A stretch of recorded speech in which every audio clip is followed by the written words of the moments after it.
Live it, breathe it, love it. All sports, double coverage.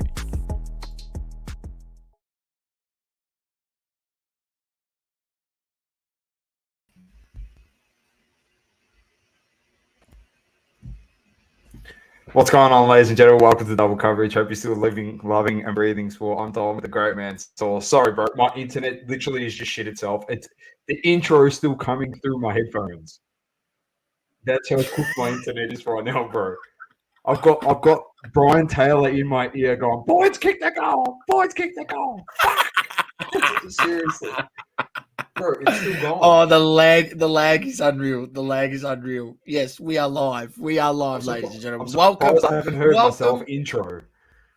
Welcome to the round table number 2. We'll have the special guest later on in the show, very similar to the way we did last time. There will be a little bit more structure around the round table. But before that, we have a big review of Week in Sports. Doma, what have we got teed up, mate?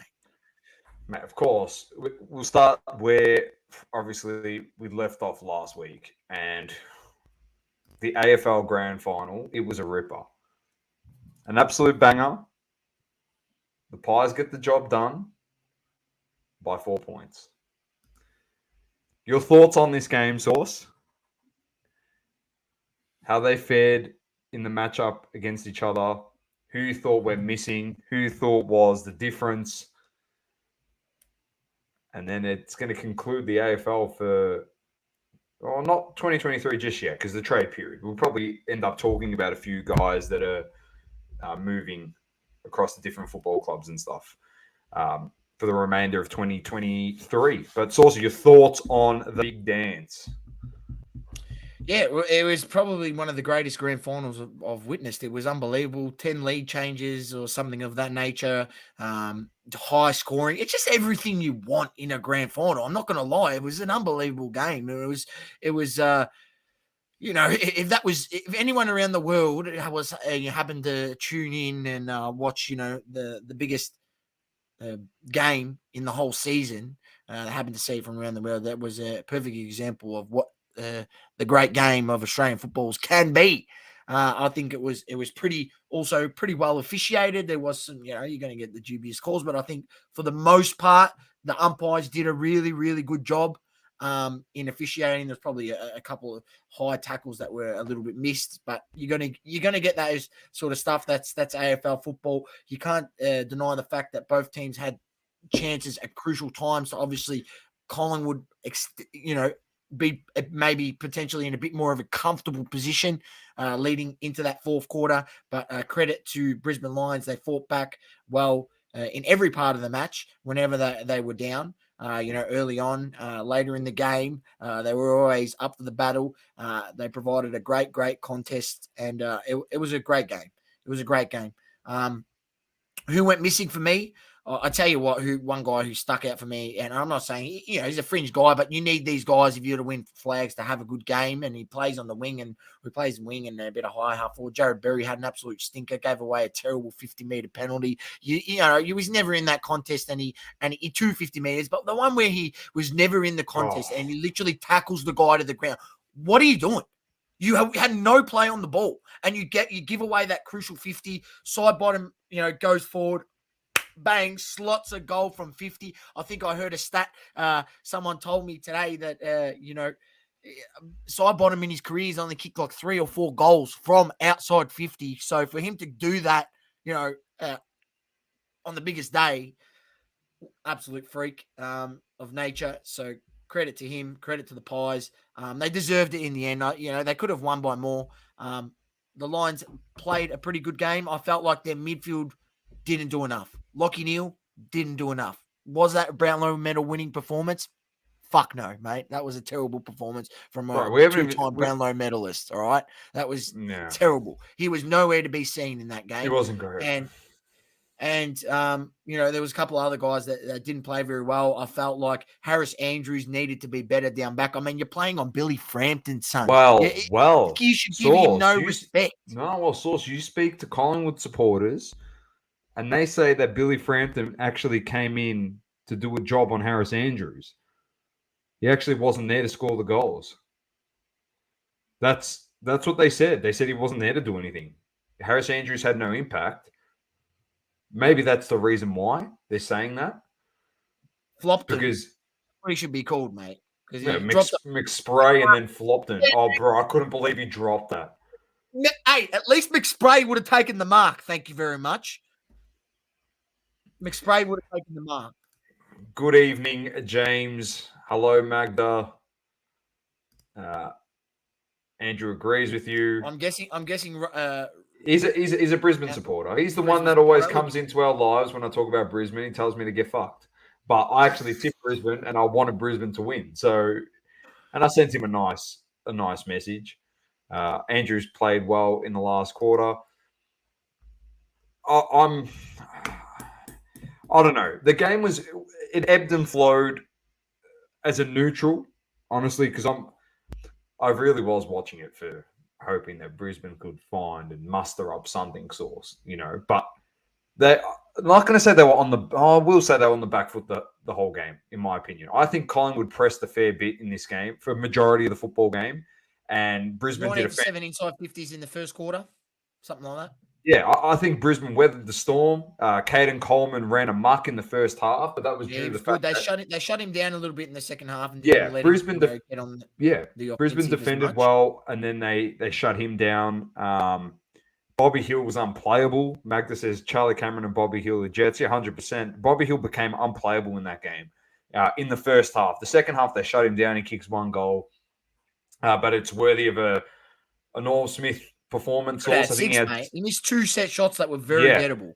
He kicked 5 and had 16 touches. That's worthy of a Norm Smith, in my opinion. The other guy that was probably pretty stiff was probably Tom Mitchell. He actually went head-to-head with Lachie Neale. And sorry, Andrew, but he gave Lachie Neale a bath. Lachie Neale was the one that, in my opinion, went missing. But not insane that it's poor by him, unfortunately for Brisbane fans.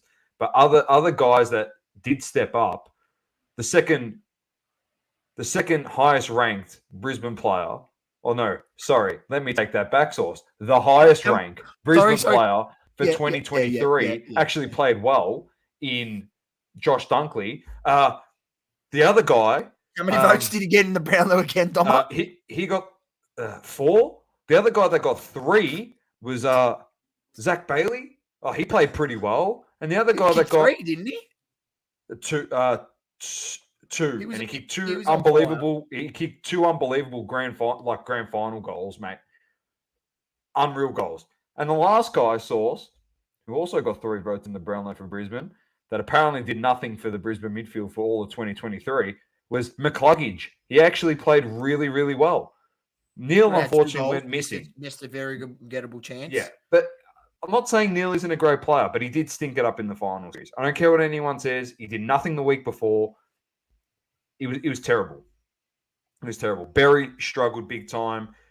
Forwards, Eric Hipwood's getting paid a bag. Shocking. Had an absolute stinker. Joe Danaher was fantastic. Like when Murphy went down. Charlie Cameron was poor, I will say. Some chances he had, you get paid as a forward, you got to kick those. And, look, I don't know. I'll tell you. I don't understand. I don't understand. He's a right footer. It's a bit of an angle for a right foot. Not that much. You're still 20 meters off the boundary line. But why are you kicking a left foot snap when it's like more than 35 meters out and it's on your opposite foot? Like you're trying to kick a 35-meter snapper. Go back, kick a drop punt from that angle. I don't understand that. And then, he shanks it or he miskicks it or he kicks a point. Like, aren't you better just to run in and kick a drop punt on your preferred foot? Like, I don't know. I don't know. He's getting paid big bucks as well. He fumbled a couple of balls that were, he could have made plays on. And But at the same time, I know know no one's going to turn around and go and we'll do it on this show. We'll do it on this show, Source. But nobody's going to turn around and go, oh, the Pies won the premiership, so every player dominated. Mate, there was Frampton was no good. Mycha kicked that great goal. What did he do for the whole game? Yeah. Jack Ginnivan was an absolute passenger. He didn't do much. He did absolutely nothing. Nothing. If Bobby Hill doesn't kick the goals, they don't win the game. It's just because that matchup works so favorably for him. So favorably. He set up one or two as well, Bobby. So he was really, really good. That's what I mean. He dominated. He played so well. He was just a pest around the contest. He pinned Starcevic a fair few times. He was clean, mate. When he got the ball, he was clean with it, and he impacted. He impacted whatever he did with the ball was always an impactful play and helped his team. McCluggage set us up with 2 minutes to go. Yep, I agree. I like McCluggage, mind you. He's probably my favorite Brisbane Lions player. So for him to be poor last week and not do much, and then cop a bit of heat, and then obviously, the way that the umpires must have seen him this year for him to get absolutely nothing in the Brownlow, even I was disgusted in that. And I was like, at least he came out and he just put on a clinic in that second half and he tried to get his team over the line. And mate, there was moments in that game when Danaher kicked that goal. I was like, oh my gosh, I reckon they got it. Then straight from the clearance, the Dacos handball was unbelievable, mind you, when he grabbed it in the air, flicked it over the top to the goalie. When the goalie kicked that goal, so I've never reacted. People at where I was watching it know how much I love footy. As neutral, they were like, what the hell's the matter with you? I said, I don't think you understand this football game, the ebb and flow of it and the pressure to kick that goal with 3 minutes left. To actually nail that the pressure's unbelievable in that moment. And the goalie laps it up. He just loves that shit. And, he's the type of player that thrives in it. But, he didn't even have a big game, if you're going to say, to his standard. Yeah, he kicked 2. But, in terms of, if you had to compare it wasn't like the game last week. Wasn't like the game the week before. No. Put on a clinic around the contest, especially. Charlie Cameron, he's All-Australian, kicked 3 goals. Grand final. Yeah, I'm not saying he had a good game, but I feel like, Charlie Cameron, he can be a gun. He could have had 5 and he could have won the game off his own boot. He has that capability. That's the standards that I hold him to. I actually buy his cards, Charlie Cameron. I got a few numbered Charlie Cameron cards. I like him as a player, but biggest stage at crucial times, I feel like his skill execution was poor. We got the great man who's ready for the round table. You're going to have to just wait probably 10 or 15 minutes, Grifty, down there. So just join in on the chat before we pull you up. Welcome, Tyson. He says, Pies 1-39, 240 instead of 170. Straight win was too juicy not to take. Andrew says, good thing is we don't have to rely on Neil and Hipwood every week. If they don't do well, we have others that step up like McCluggage, Coleman, Danaher, and McCarthy. Yeah, I completely agree with you. But if Neil and Hipwood step up when they have to step up in the grand final, you probably win that and you're not the losers to the Pies. That's the difference. Neil has to be the best player on the team in a grand final. He has to because he's the best player on the team in general. That's honestly, that's like LeBron James shitting the bed against the Mavs in 2010 or 2011 finals, and everyone spoke about. They didn't even speak about the Mavs winning the title. They just spoke about how he shit the bed in the finals. He's the best player. He should have been the best player. He should have won the title. He's the best player. 3 years ago, when the Cats lost the flag, I was very critical of Patrick Dangerfield. He went missing in that grand final. And, that's the high standards that you hold those players to. On the biggest day, your best players have to be the best players. Because he said he's butthurt. I'm just so flat. So am I. I'm flat too. I'm flat for the fact that I have been on social media on my personal account probably 3 times since the granny, and all I see is black and white everywhere. Oh, It's hard. It's hard, Sauce. But overall, fantastic game. Bobby Hill, Norm Smith medalist. Celebrations were fantastic. What are you going to say? Well, I can't turn around and I can't bag them. I can't do anything because, let's be honest, Sauce, they're the best team in the country. And they've got 1 year to lap it up. Not even one year. They've got till March next year to enjoy it until the next campaign starts. So live it up, enjoy your life, and yeah, go jam it. You're muted. I said it's been a great season of football, and I think there's been some great games this season. Let's see what crazy trades have are to come, and let's see what rule changes the league decides to employ this year, because we know there is always rule changes. Yeah, they'll change it. That's North, two things I'm looking forward to. North will get the first 10 picks in the draft, and then we'll change it next year back to normal. You don't deserve it, mate. I don't care. 2020 Grand Final and 21 Grand Final have asterisks next to it, so they don't count. The COVID grannies. Hey, lads. Hey, Maddie. Welcome. And make this about the trade period. I'm telling you, Sauce, if we see a premiership and we're still kicking along on this pod, which we will be, the celebrations from Ardenshire, I'll just be live. You won't see me for probably a week. You might a month or a year. Yeah, or you can party it up with Magda and Mus. Oh, Mus. You two will be down at Arden Street going nuts. Can you imagine him, the great man? He'd be bawling his eyes out. It'd be a beautiful sight to see. Be hysterics. Yeah. Anyway, let's move on from here. We've got to smash through a whole bunch of stuff. The NFL can go probably take a back seat this week. Nothing much has happened. This week, the NFL. F1, we will get to that. We love these Grand Prix, mate. I'm lagging so much. Qatar Grand Prix, next Monday, Source, 4 a.m. Tune in for that one. The Qatar Grand Prix. And, of course, we've got to get into the EPL. Let's get to the results for the week. Oh, man, I'm telling you. I fucking hate my team at the moment.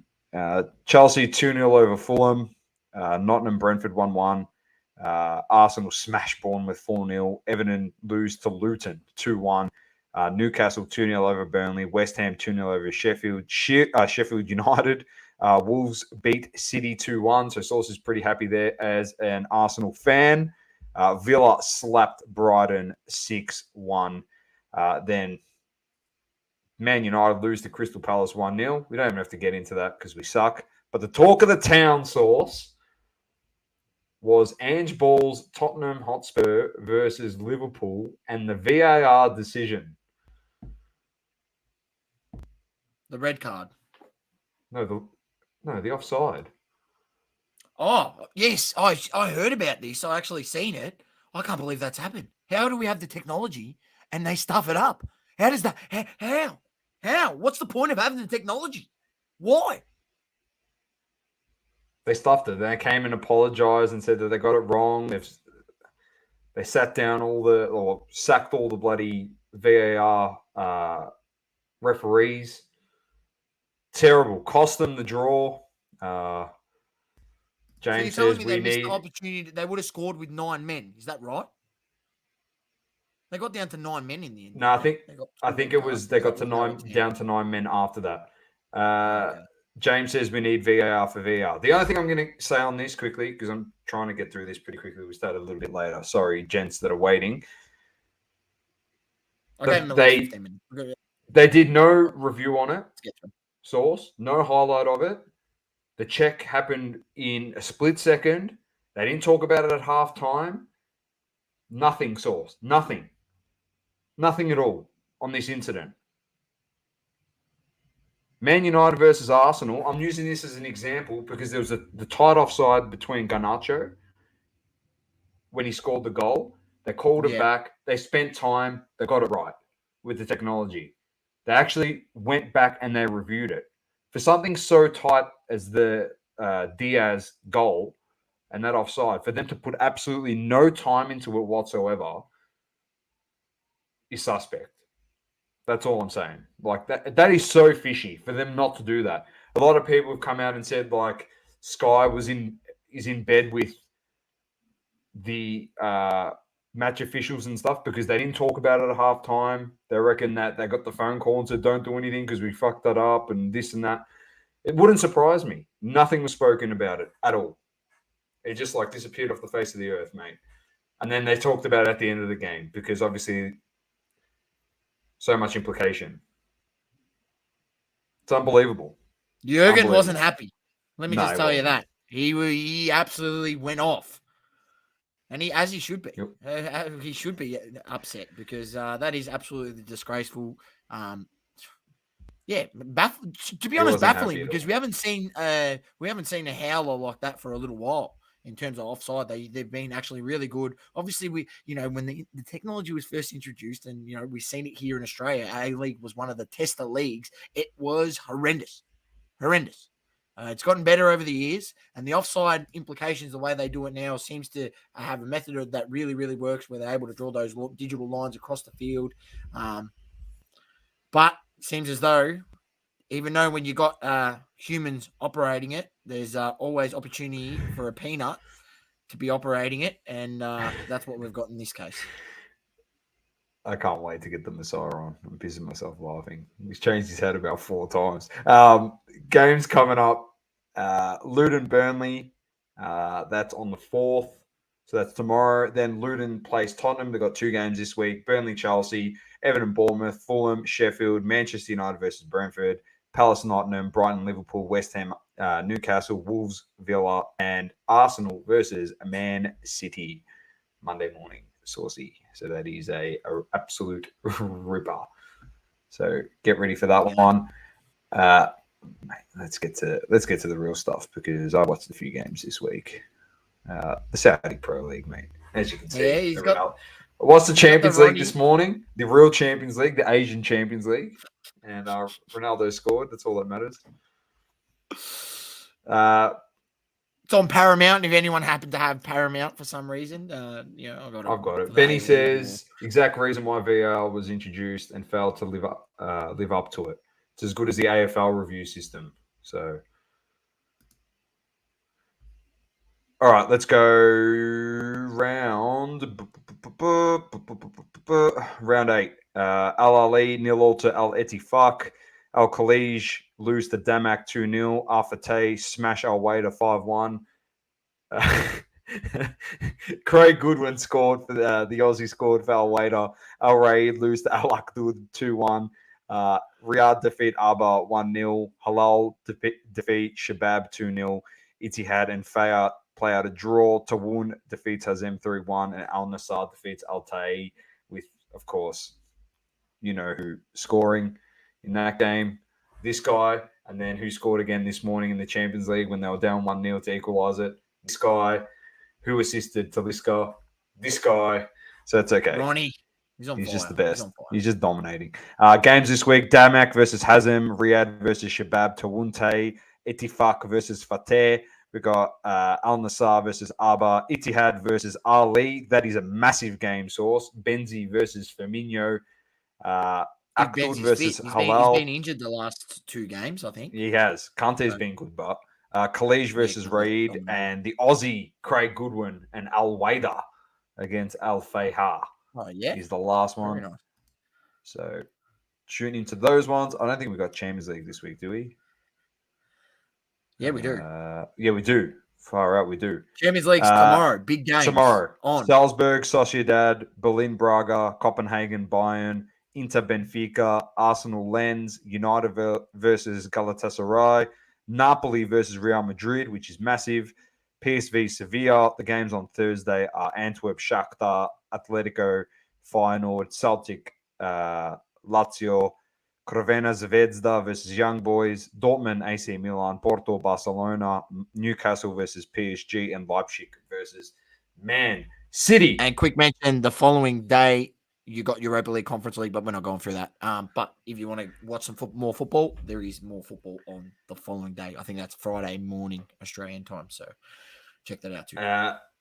Just quickly, quick shout out Nathan Cleary, just for Dan, because Dan put the Saudi Potato League, and I know that definitely honourable mention. Credit Penrith Panthers, 3-time champions, back to back. You can't write a better script. Probably one of the greatest teams to go down all time in their NRL rugby league, the other national code here of football here outside of obviously Australian rules football, and then you've got football, the world game, and then you got rugby, which is very big over here in Australia, and the NRL, the Penrith Panthers, they take it out, and Nathan Cleary, let me just tell you, one of the best 20 minutes of rugby I've ever seen any player put on, and not only that, to do it on the biggest stage at the most crucial time when your team is down, were they down 24-8? Were they down 24-8 or something of that nature? Yeah. To do that at that moment, just unbelievable. In 20 minutes, the last 20 minutes of the game, and to pull that out, score the winning try, kick a 40-20 at a crucial point in the game, and get his team down the field, get him possession back, and they go on to score another try. And he was just an absolute clinic. So credit the Penrith Panthers, and definitely got to give him a mention. They're 3-time back-to-back champions. Dan said that he was rubbish for 55 minutes, but he played well when it counts, and that's all that people will ever remember it for. Exactly. Thank you. That's all they'll ever remember. The game was on the line when it was. Come on, honestly, genuinely, I actually thought the game was over when Man went over for his third try. I was like, this game's over, And I was like, no chance they're coming back. But when the game was on the line, your best player does that. Mate, he goes down as Dan's schooling me here because I got no idea about NRL. He said he missed 2 tackles for Man to score. I love it. Yeah, I did see that, but then I don't know what's going on. I'm just scored one. I'm just going to be we're just going to be the hype. We're going to be the hype beast, like the people on social media that only watch the last 5 minutes. No, I just rewatched the last 10 minutes because people were talking about it. I'm like, I'll go watch it. I'm like, that's pretty good. Viton Luis, Dan eat some humble pie. Clutch player in the big moments. Bang. There you go. There you go. You can fight with him, Dan, till you jump on here. Second last thing before you get to UFC, and then we get into the round table. UFC is going to be quick. Actually, go UFC, and then we'll do this. Well, go for it. Ladies and gentlemen, as you know, UFC segment is sponsored by Roll Clean Soap. I'm not going to even tell you the promo code because they've got a 30% off at the moment. So head down to www.rollclean.com.au and check them out. Best soaps in the business. Support a 100% Australian-owned local business. Uses 100% natural essential oils to make the soap, and made with 100% natural Adelaide South Australian butter from honey in the soap. So it's all local produce. Support a local business and check them out. Roll Clean Soap. They are the best in the business for all your soap and hygiene needs. Stay clean on and off the mats, and don't be the smelly guy at the gym. Roll Clean Soap. All right, Doma, this weekend we have Sunday the 8th, 10 a.m. Main card kicks off.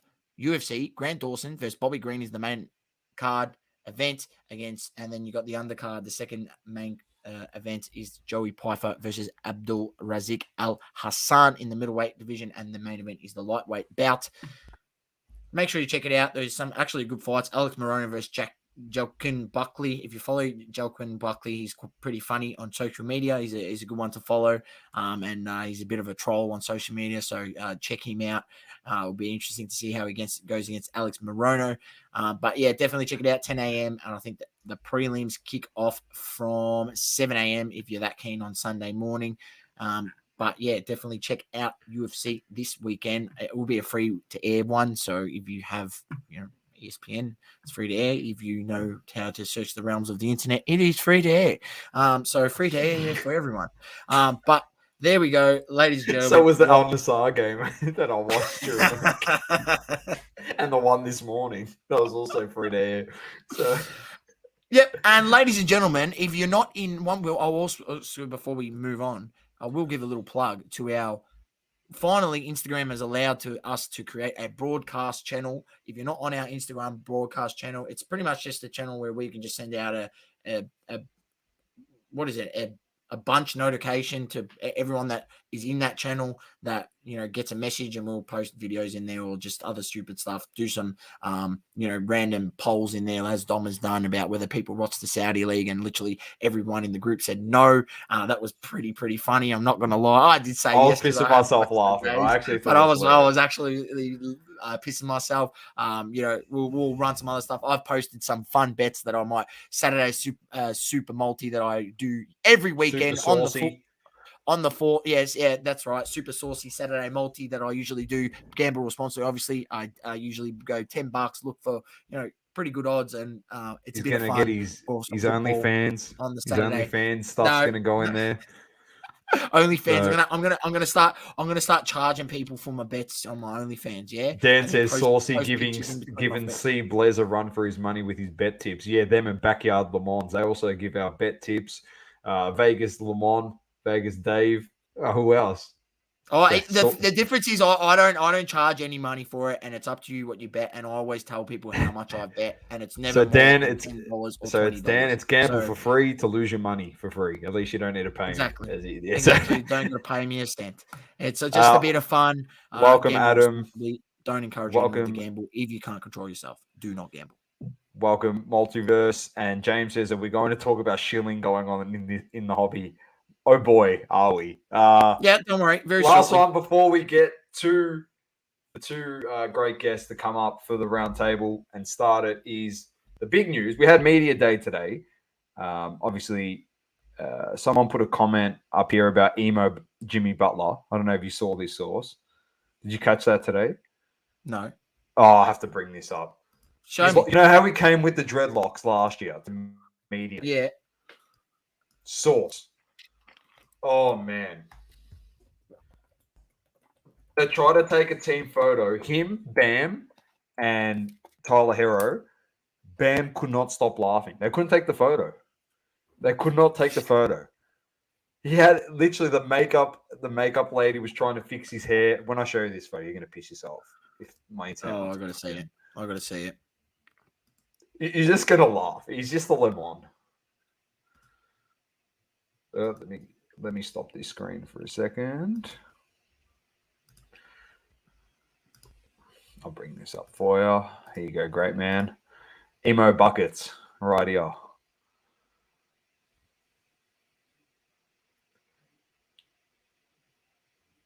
Are you fucking kidding me? I swear. That's how he rocked up. And he took all the media shots like that, bro. He trolled everyone. He took the team snaps for NBA Media Day. That's hilarious. He just loves it. He loves it. And he now identifies as he, she, him. I'm emo. Jimmy Butler shows off a new look. He loves it. But speaking about Media Day, Source, the reason why I speak about Media Day is because some of the biggest news dropped throughout the week for the NBA, and that was, of course, Dame get that dollar Lillard went to the Bucks. Yep. Pretty crazy. What's an amazing move for the Milwaukee franchise to team him up with Giannis. I cannot shoot, bro. So you got someone that can actually finish at the end of the games now. Bro, that's exactly what I'm thinking, man. You got that, and then obviously if Chris Middleton can get back to his form that we know he's capable of, or a little bit of that, I mean, this team is scary. I'm going to say they are the favorites in the East. There is word that Boston wants to get Drew Holiday, or they are getting Drew Holiday. They're going after him. Drew Holiday went to the Celtics. That's confirmed. As confirmed, yeah. So yeah. I think that's a good move by them as well. I think this, obviously puts both those teams at a solid position in the East. Philly will be nothing this year. I mean, Embiid's going to have to carry that load. We know Harden's out of there. He's still partying out at the he doesn't want to play. Getting signs put up saying Daryl Morey is a liar when he gets bought out $10,000 bottles worth of champagne, $50,000 bottles champagnes, and they bring up a sign saying Daryl Morey is a liar in the club. So he's definitely James not Harden going back is to a lemon. So yeah. Oh, look, I agree. He is a bit of a lemon. But he chose the Heat as one of his franchises. That's another guy Jimmy Butler will make cry. Yeah, he probably would. Well, you reckon he's going to just waltz in there and be like, "It's my show now"? Butler will be like, "Go find another franchise after 6 months. I'll just trade him. Give up pieces for that lemon." So, anyway, massive move for the Bucks. We'll see what happens and what eventuates there. There's some absolute super teams going around. Obviously, we've got the big one in the West, which is Phoenix, and now we've got a massive one in the East in the Bucks. So, Tom will tell starts in a couple of weeks, league, and it'll come back onto, of course, this podcast. Everyone's jumping up and about, they're G'd up, and it's about that time source. But before we do get into it, we just got to hold off for one last second because someone has jumped on board. Whether they want to be affiliated with this podcast or not, they might regret that. They listen to us regularly, Dom. Yeah, they do. And we thank them, but they might regret it after signing up for their first promo on this podcast when it happens to be a roundtable episode. But Mint Collectables, you would know them in the space. 20% off at the checkout with code double coverage. So get in there. Saucy.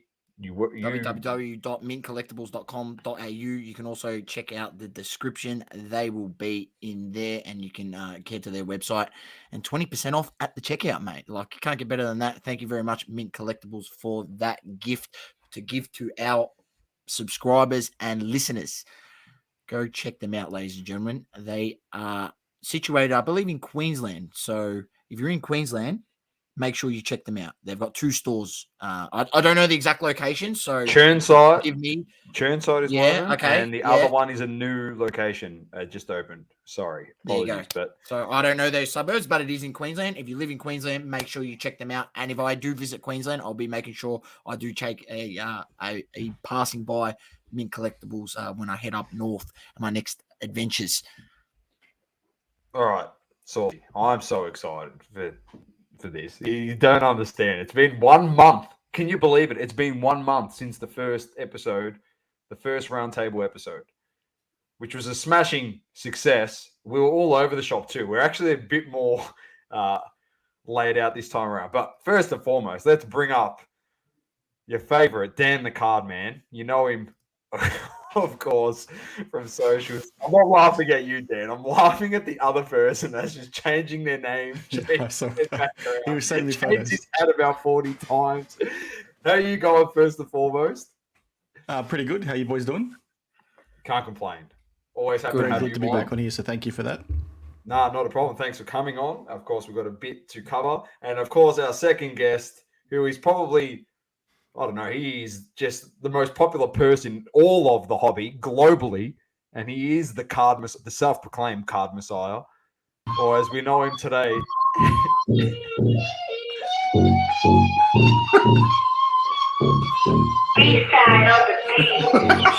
He's doing a sports card radio. I'm gonna go get a coffee. What are you doing? You just come on. I'm gonna get some shit from this guy.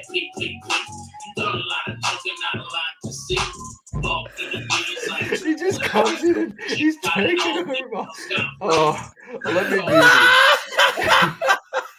That is Grift Wilson, aka the Card Messiah. He just comes in and takes over. We've got the Director of Assets on there with the great man Logan Paul as his background. If you don't know who the Director of Assets is, it's in that Rattle Pokemon video that we told you all to go and have a listen to a few weeks ago. Anyway, let's... Positive says that's a PSA 10 intro. It definitely was. That was hilarious. I'm not gonna lie. Thank you very much, Jay. That was a good chuckle. That was very, very good. All right, let's get straight into it. And first and foremost, the card porn thing's got very quiet. So quiet. It's been ridiculous. I'll just unmute. He's still got the song going. He's got no idea. He's muted. He's just pressing buttons. He's pressing buttons. Stop the music, Jay, and I'll unmute you, mate. It's gone super quiet, except for one thing. We've had multiple reports coming out of different content creators saying that he's in the Philippines. That they called a phone number and Juanito is actually Grayson. It's Cherry Collectables. I don't know what is going on. Technically, if you're Australian, you're connected to that guy. So we are all a part of this. We are part of it. We're cooked. So seeing as we are a part of it, then we must be really good friends with him. So I've taken the time out of my day to look after our good friend Juanito, and I've decided to put together a bit of a package. And this is going to release over multiple episodes of the Roundtable. I haven't told Dan about this. I haven't told Jay about this. I may have mentioned this to Source, but this is a pack we're going to put together. Dan is obviously going to be able to show this to his daughter. Jay's got kids also. This is just a promo pack to get your kids into the hobby. And of course, you know, what way to do it better than a Where's Wally? But of course, where's Juanito? We don't know where he is, the great man. So he could be anywhere. There he is, the great man at the top. Where's Juanito? There he is down here. Have a look at him. Don't worry. That's good. Don't worry. I've changed everything. I've even changed the text in this book. So we've got Juanito's followers here, there, everywhere. He's got his postcard. We're going to turn it into a book. We're going to send it out. If you want a copy, you let us know. We'll create a PDF. We'll share it on our link tree, direct download. Here he is at the beach, of course. He's not on the first page. This is in the Philippines, where he currently is at the moment. Vayo City, to be specific. Vayo City. Vayo. Here he is over here. Here he is, if you need to find him. And of course, the second place, he's actually close with someone, as we like to call him, Director of Assets. He is the Snowman, and he's somewhere on this page. As you know, that there's a few characters in Where's Wally, and Oddball is the criminal that is James Bond. Here he goes, Juanito Gang. He might be down here. Don't worry, I'll fix this up. There he is. Canva spat it out with the background, but I did remove it. When it goes to public, that's the Director of Assets. Who? That's Matty Allen. That's your mate there in your background. Shine. Matty Allen, he used to play for Carlton. You're a dickhead. And of course, he's the last one for you. So don't worry about it. We'll have some more coming out. You might see some prominent sports cards, influencers, and figures in the should do a book. Future. Where's Rahul? He might appear in this book eventually. That have gone down. There's a long edition of Where's Juanito's coming out. Don't worry. But there you go. We know where he is. He's in the Philippines.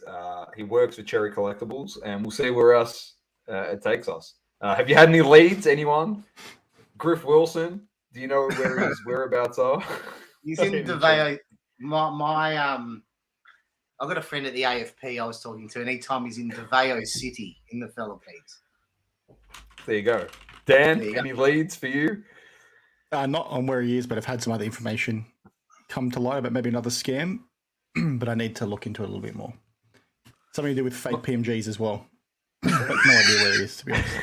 He ordered them off Alibaba. We showed you the other week that you can order them off there. You don't be mean to Alibaba. I know, that's why you've got the hat on. I was going to ask you why, and I put two and two together. Yeah, well, I'm the main salesman for Alibaba now, aren't I? There you go. James says he's in the BBC warehouse covered in That's funny. That's hysterical. So anyway, let's get straight into it. Let's get to some business. And first and foremost, I caught up on a few things. Obviously, a lot's been happening in the hobby in the last month or so. But one thing that was really interesting, and I watch your video, Dan. I get a lot of my information by watching your videos. But your thoughts, the three of you, a universal pop report. You spoke about this a few weeks ago. Probably something that is needed in the hobby. As you did mention, Dan, like everyone just looks at the PSA pop report and goes, oh, that's the be all end all, but they don't understand that some people just want to get the card. They don't care about the grade. And to get they want it slabbed, but you can obviously get that grade in a different slab from another company much cheaper than what a PSA slab is, but they don't know where to go about that because give me a call. Starting a new grading company. It's called Alibaba's Grading. It's $8. It's $8. Cost you 5 cents for the plastic. Yeah, well, you got to make money, mate. Like, it's 8 cent cards. It's $8. I get them from Alibaba. I'll put whatever grade you want. Gemmit 200. Do you clean the cards? Of course I do. No, he prints you a new one, then slabs that one in there. Exactly. So your thoughts on a universal pop report, though? I've got no thoughts. I've got no idea. The whole thing's pop reports. Give me a break. Hey, the pop reports are false anyway, mate. And that many people crack things out and they don't resubmit. Right? Yeah. I'll tell you a story. I'm not going to name an Australian guy who I sent some cards to be graded once. He had a Luka Doncic BGS 10 silver Luka card, rookie card, yeah? And he broke it out of the case to send it in to get a black label. And he sent it to BGS, and it came back an 8.5 from a 10, from a BGS 10, which is what they call pristine. Is that what it is? Right, didn't like it, took it out of the case, put it back in the other one, got his dog to chew it up, rung Beckett, sent it in, they cased it in the BGS 10 case. So these pop reports are stupid. I mean, absolutely nothing. Yeah, it's dumb. It's the problem is you've got people playing them against each other, right? Like they just keep going back and forth with this. Like you said, I'm sure that stuff happens a lot more than what we think. Of course it does. Like the universal pop report's a good idea, but it's one of those things where if you've got common sense, it doesn't really mean anything for you because you should already be looking at things through that lens anyway, right? It's more so for the people that don't know what they're doing or just following the trends of just buying shit because it's a low number on a pop report. It's just dumb. But if you've got common sense, it shouldn't change your buying habits, right? Because you're already looking at stuff anyway. 100%. If it's not PSA, you don't bring it our way, according to the marketing campaign by Perkins. Your thoughts, Source, Universal Pop Report? Good report. Mate, look, I've told people a number of times the only purpose to grade anything is to get some lemon to buy your car. All right? That's the only reason to grade anything. If you're a collector, if you don't care about anything, use a one touch. Use our mates who we've put on this show, Vanity Slabs. They got like this cool, device that costs like it's $10 or something each one, and you can change. It's a slab, and it's like a Tupperware container slab. I think I've got it here. Actually, I do have it right here. It's a Tupperware container slab, and mate, you can put it in there, and you can change that card. It's not stuck in there. You can change that for everyone, so you can display them, and you don't have to go pay another new grading company. You can put your own little label on there. That was one that we had done for people at that company there. We had one here that we showed to Cherry, our mates at Cherry there. One's you can do whatever you want with it. Yeah, and One's right? Collectables. One's Collectables. So look, I actually don't care, and I'm over the whole grading company situation. Like in terms of grading, like it's ridiculous, and I like it annoys me in terms of when I go to buy things that are for my PC. But outside of that, man, the only reason I'm going to grade something is if I want to sell it, or I don't really care. I really don't care. Like I've moved past that point. I mean, when I first came into the hobby, I would think about those things, and but then when you really think down to it, mate, it's all just a way to get more money out of you, so you have less money to spend on other things. I mean, it's complete bullshit. Like, you need, and that's my opinion. If you find a way to value, actually, like me, valuing a guy's autograph as something that you like to buy over valuing a grade of a card, then it shouldn't matter. As long as that autograph on that card, if the card's got a bit of a ding or whatever, old mate Kurt from Kurt Comes Care, he can fix it up. So just get it. As long as the auto's good, fix it up. Boom, put it into one touch. Happy days. Actually, you probably send it to PSA or get a PSA 10 at that point.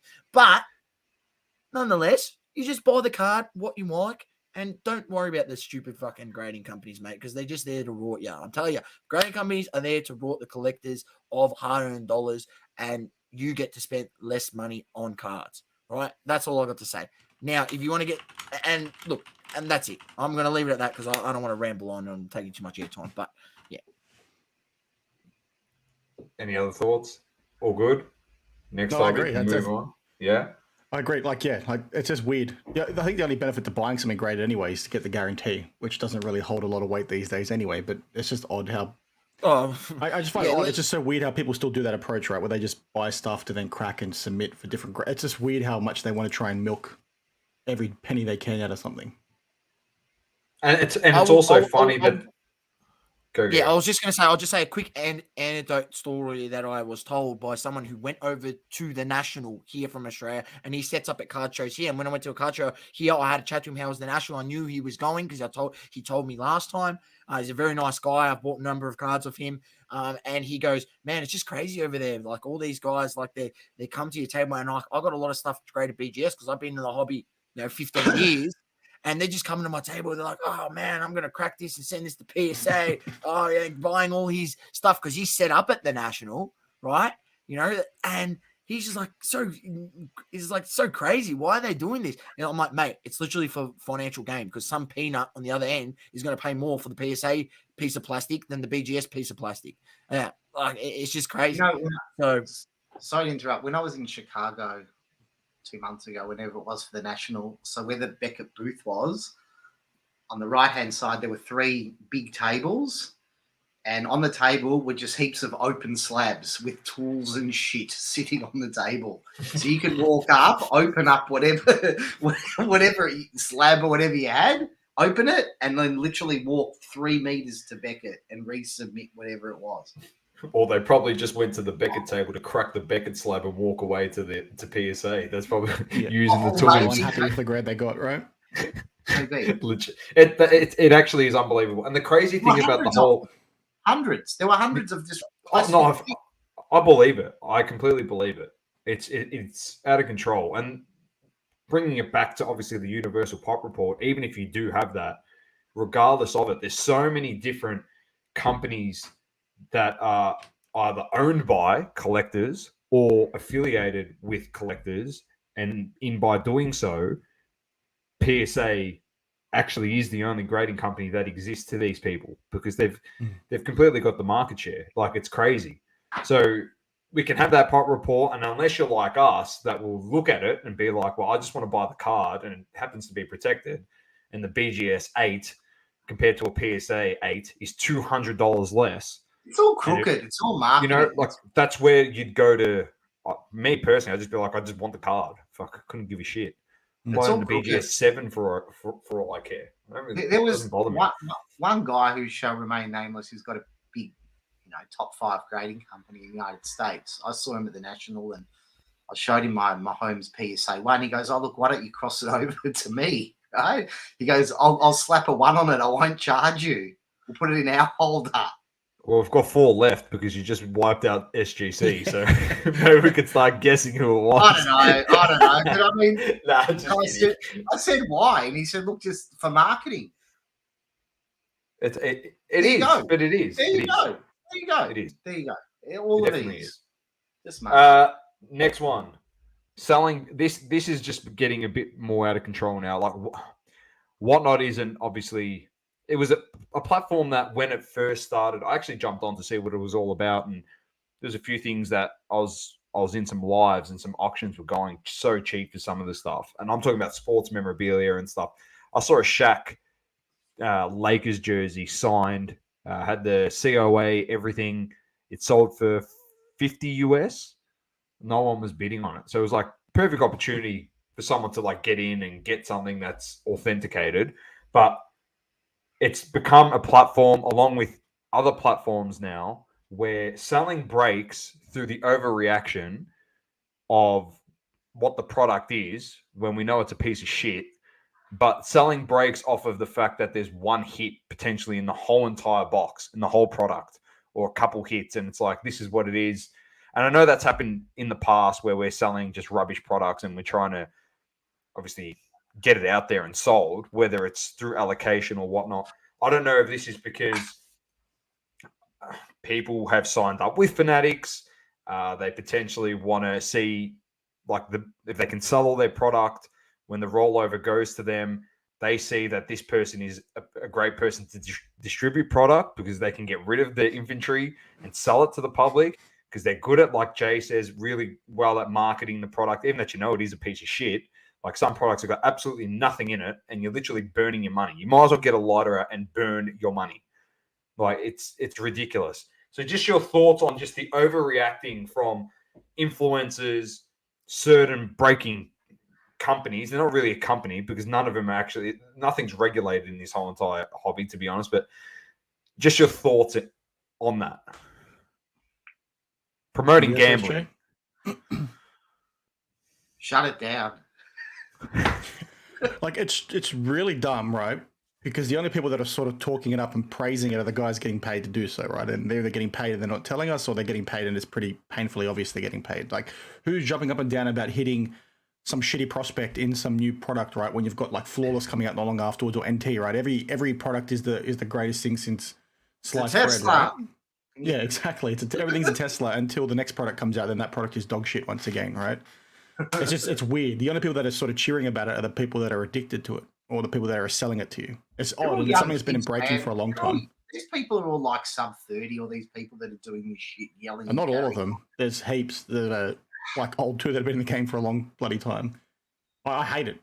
It's one of the worst things in the hobby, to be honest, especially with now things like Whatnot or Fanatics Live, where you've got people that are preying on that addiction. It's so easy to spend your money. It's different going to a card store and buying a hobby box, and you got to walk all the way back home and then rip it, and then your wife like gives you the shits for what the fuck you just spent your money on. Then you got to go back to the store, right? You can just keep clicking on that app, and they, prey on that mentality. Linked in with your Google Pay, Apple Pay, and like how many people have that set up on their phones? You literally just go bang, bang, bang. You paid the item, boom, it's shipped to your house. Do these companies have disclaimers like on these break pages and all this sort of stuff?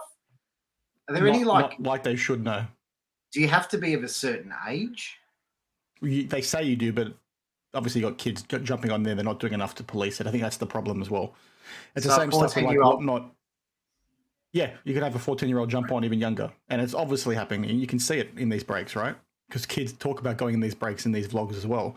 It's just not policed hard enough. It's not treated with the respect that it should, which is why, and I know I'm talking a lot now, but I've done a few videos on this. It's why these companies should be shit scared, right? Because the more eyes that come on this sort of stuff, the regulators will come down at some point. You know, Fanatics have Fanatics Live. They want to go and have an IPO. That's something Michael Rubin has gone on the record multiple times. The second that company gets listed, Fanatics Live is then subsequent to that kind of, regulatory requirements, the reporting, all the stuff they need to do internally. You're not going to get away with that kind of BS.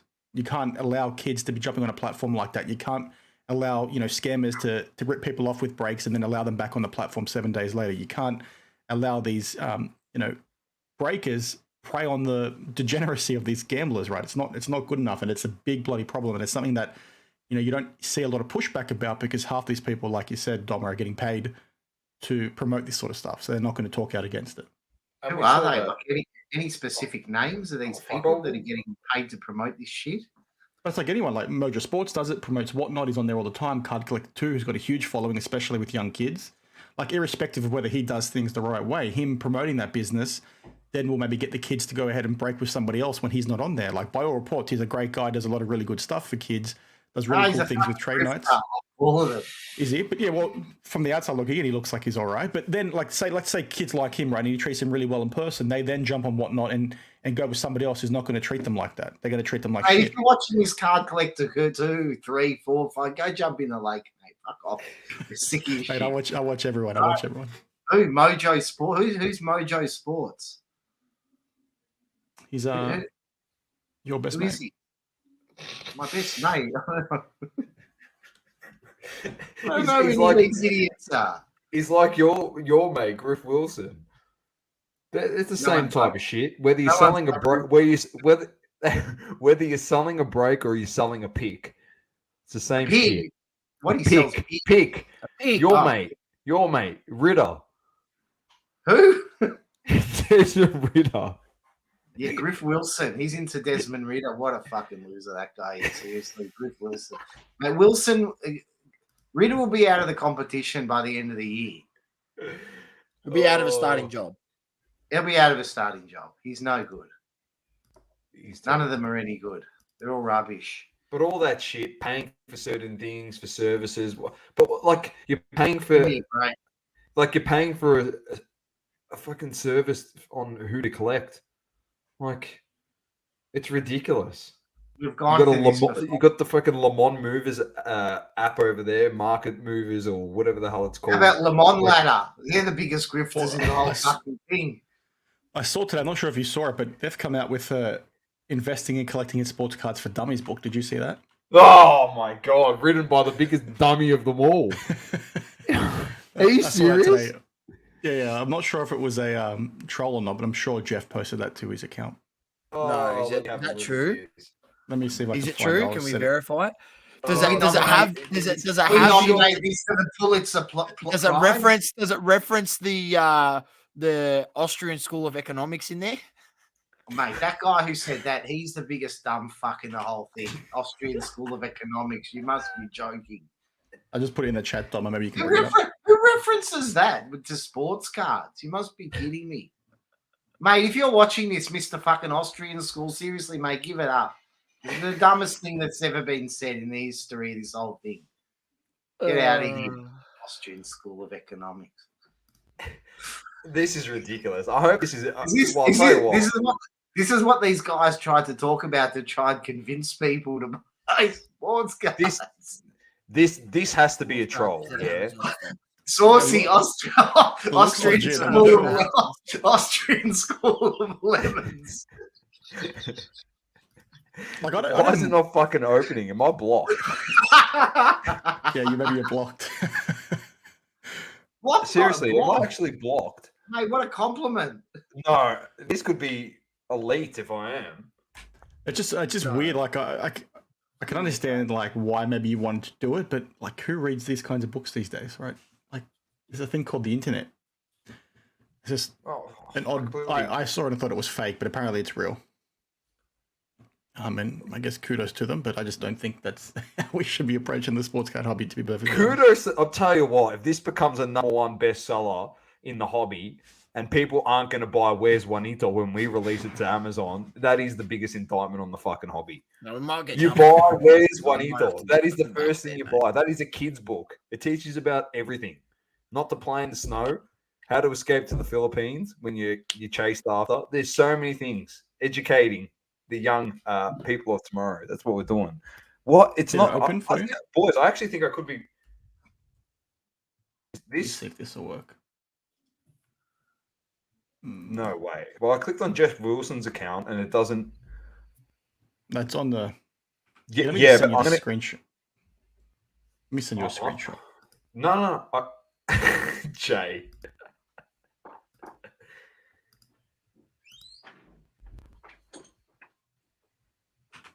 This is. Oh. I want it to load because I want to show you. I clicked on Sports Card Investor. Scroll down. It's loaded. Of course, here it is. It's right here. It opens now. But if I click on the great man here,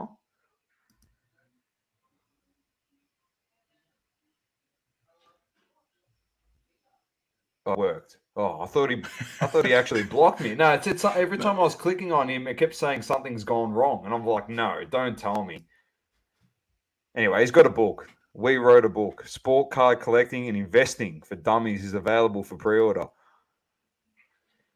Sports Card Radio is going to have fun with that this week. That's for sure.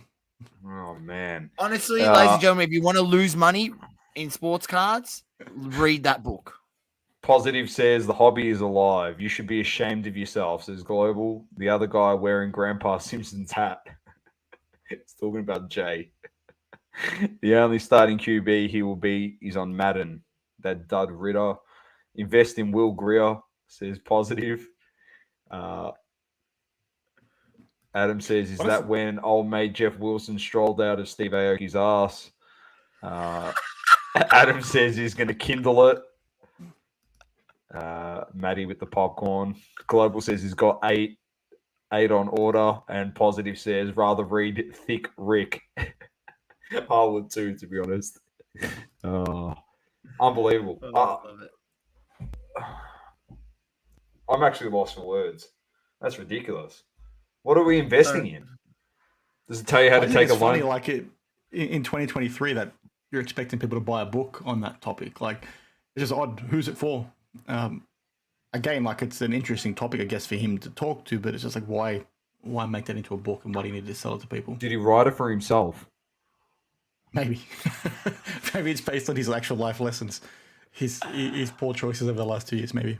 Jay, do you reckon this book, this sport card collecting and investing for dummies book, do you reckon it teaches you that, like, the young kids of tomorrow in there, how to go to a Westpac or Commonwealth Bank here in Australia with his sports card collection and get a loan?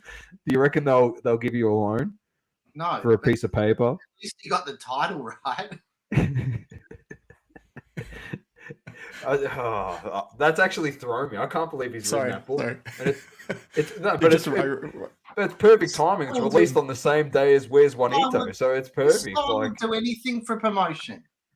Oh, it's his autobiography of how he lost all his money investing into these sports cards. He's a lemon, man. Unbelievable. We should get him on. Dan's mates with him.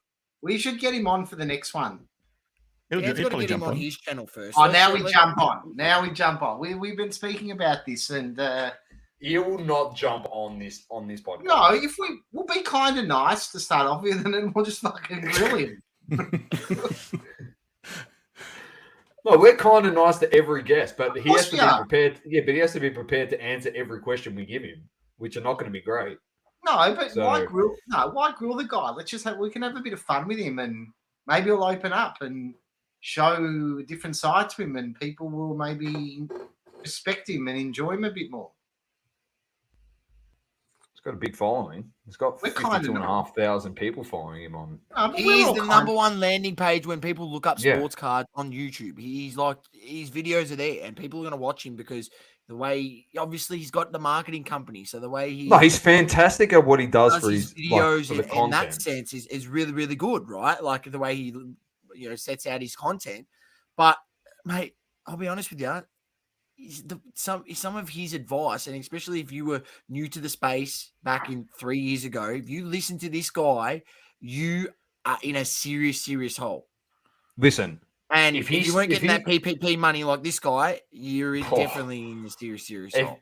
If this guy used his marketing platform to do exactly what he could have done, which is go get content creators or people that actually own brick and mortar shops and interview them and break news stories like this. And I don't care if you want to go to even do awesome things, like even get like the Wemby card up here and he's taking photos with Wemby. That's pretty cool. Or he wants to rip boxes at a game. He wants to do all that stuff because he's got the marketing power to do that type of stuff. But the problem is when you fall into the hole of selling picks pretty much and telling everyone and influencing people on what cards they should be buying, because this is a sure thing, and your history from day dot from when you began to now has put financial hurt on the people that have trusted you, because unfortunately it's not all his fault, because they're also part to blame because they're sheep. It's a bit of the Gary Vee effect. I don't blame Gary Vee because he's good for promoting the hobby, but at the same time, and it's not his fault because he goes, I collect this guy. So all the sheep go, I need to buy that guy because that's what it's worth. And he might even say, no, I'm only buying it because he was my favorite player growing up and I watch this guy and I enjoy this guy. But then he does dig himself a hole when he goes, well, I bought 100 copies of this card in a PSA 10.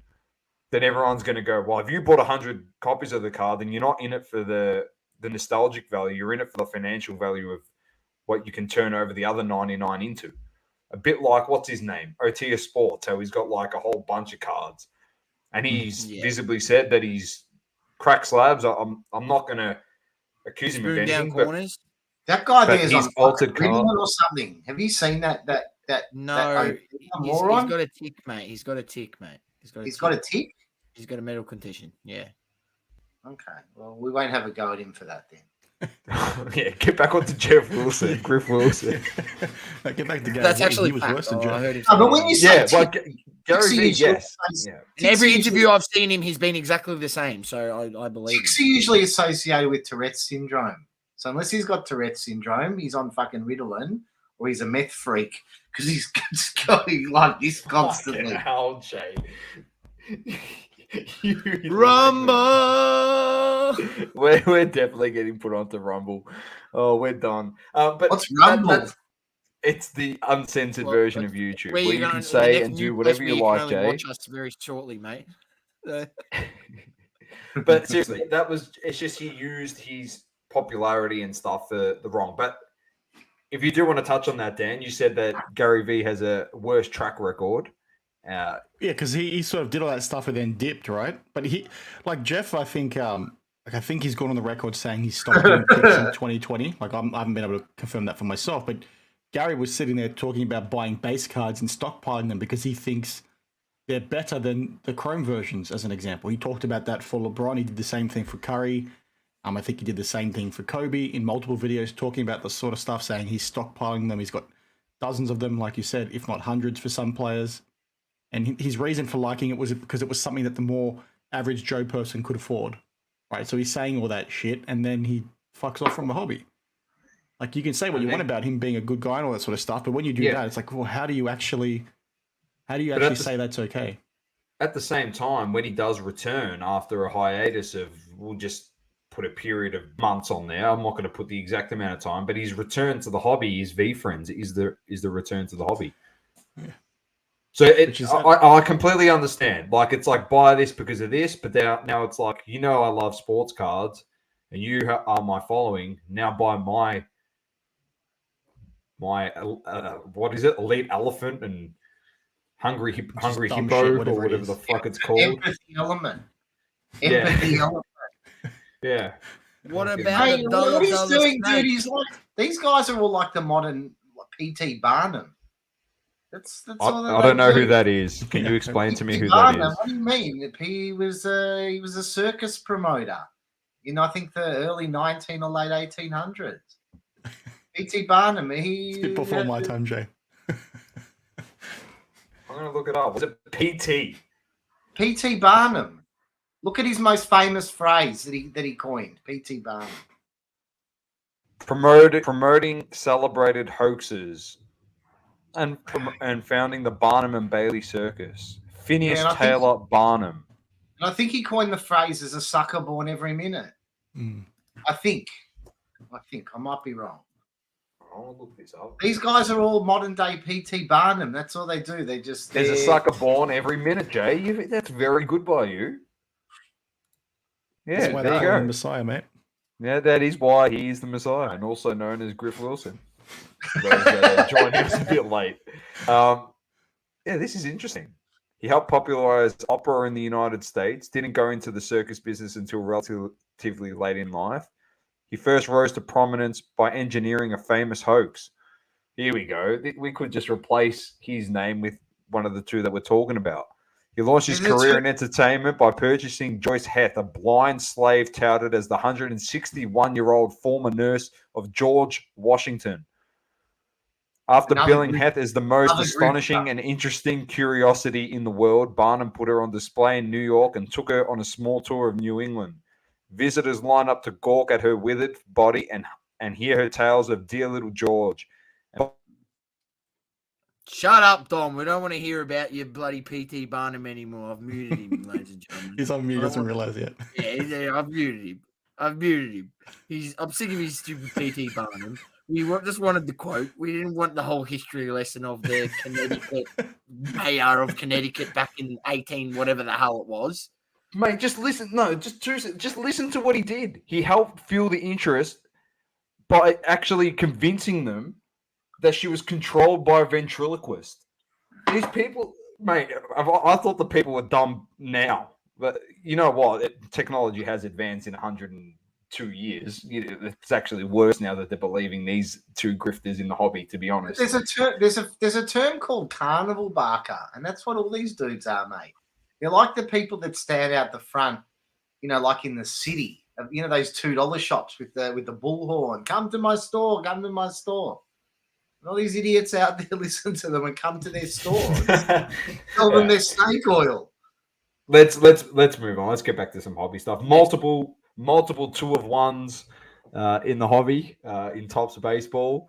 It's funny that this story actually broke after episode 1 of the roundtable because Jay spoke about how you can go on Alibaba and buy 2 1-of-1s, and Tops then genuinely 2 weeks later have got multiple 1-of-1s in their baseball product, the Super Fractors. So it was actually Mate, just was on the wall. 95. Yeah, but 95. mate, no. How do they know exactly it's 95? How do they know? How do they know that? How? Because there's 95 dudes in the set that must have a 1-of-1. No, there's more than 95, I think. I think they maybe realized that there's a sheet, an uncut sheet that went missing. I assume that's how they figured out missing. there was 95. Went missing, just vanished. PT Barnum came and grabbed it out of the back bucket. What the heck happened to the screen? PT Barnum. This guy's just missing. The shit just vanishes. You can do whatever you want. Have you guys ever seen a printing facility? No, it must be like a newspaper press that just keeps on. It is. It just runs day and night, mate. Mate, it's running in Tyler, Texas, at Cardamundi. My Uncle Pedro's on $8 an hour sitting on the machine. Yeah, doing his thing. Look, the Jason Dominguez, here she comes. Puts 10 in his pocket, right? That's just like one example. There's guys, like the production manager's going, that sheet's no good. Go and throw it in the dumpster.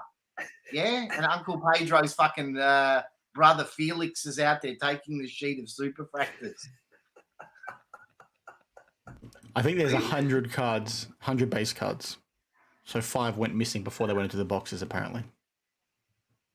Bloody hell. But they just know what's in everything. Just like the funny part is just like... No. You can't just print one of something. You can't just print one. But just like... You have to make a whole fucking sheet of them. But they know about loaded cases too? Do you reckon they know what's in there, Jay? These loaded cases apparently go on influencers? I wouldn't call them loaded cases. I'd call them marketing cases. But they would know what's in there. Of course. Or they just know it's probably in the top 2% of hits in the product or 3% of hits in the product or something like that. No, they would know for sure. I'm still convinced of the serial number on the barcode. They know what's in every single box. Well, it has to be in some capacity, right? You'd have to be apologies for swearing, you have to be a fucking idiot to think they can't track it, right? Like they know. Thank you. Like when you watch the videos of how the printing presses work, right? And people will come out and say, well, they can't track it because it's all randomized, right? They know the number of base sheets, and you watch the videos, the inserts get dropped into every set every now and then. So, if you can see the full population of the cards you produce, you can backtrack through that, through the numbers, right? Work back through it and figure out, okay, well, this insert would have gone in roughly this box, and we can roughly figure out where that box is, right? They could figure it out if they wanted to. And how hopeless would you have to be as a business to not know what the heck you're doing, right? It's such a simple thing for you to have control over and know. Like, it's idiotic to think otherwise.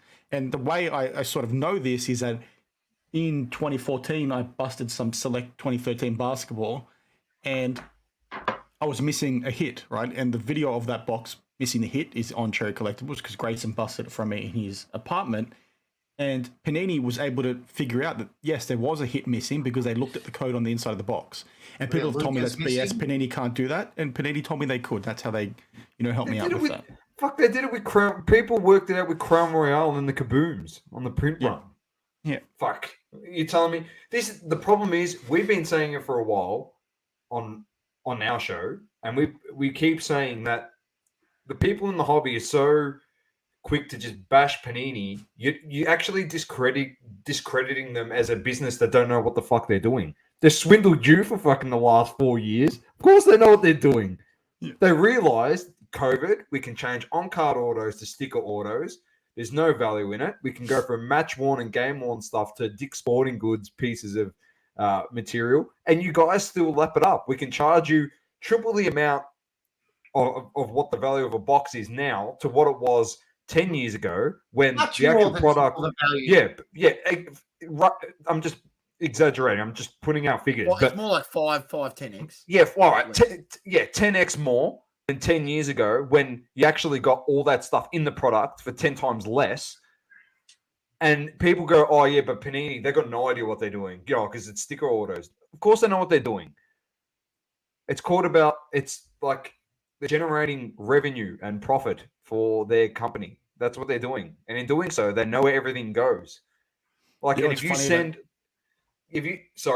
those loaded cases to an influencer and they rip it and they've got a massive following, they go all of a sudden, I'm buying this box or a case of this product because look how good the hits are in this product. Tom, it's actually a piece of shit. Ask yourself this question. If you were a publishing company, of course I'd do it. If it's a public, it had licenses to make this stuff or to outsource it to make it, I should say, right? And you wanted to sell the product. Are you going to give it to the people with the most amount of eyes so that the consumers can see it? Of course you are. Yeah. But Jay, the problem is no one has any understanding of business and how things work. Like my background is in business and sport, but it's business primarily. And that's why the four of us understand this, and we're not surprised. But as you know, as everyone in here, the four of us know, I'm not sure if everyone that is listening or watching in the future, like they know, the first thing they teach you in business is business, like that for-profit business, that is, not for profit, charity, whatever. But the bottom line is to make money. That is the bottom line. That's their vision, is to grow and become as big as they can in the space that they're conducting business in. The bottom line is to make as much money as they possibly can. So that's what they've been doing. And like people just don't have any business sense or understanding about real world that they actually genuinely think the whole point of us and what we do in this space is to try and teach people, if you want to collect in the hobby, it's what it was pre-COVID. Collect because you love players, and that's a hobby. Everyone's got a weird hobby and they do certain things, and ours is like we love collecting cards. It's not a business for us to profit off. It's a business for them to profit off of us. Like they just don't get it. Try to tell the Americans that. Yeah, but that's what I'm trying to point across. They got no idea.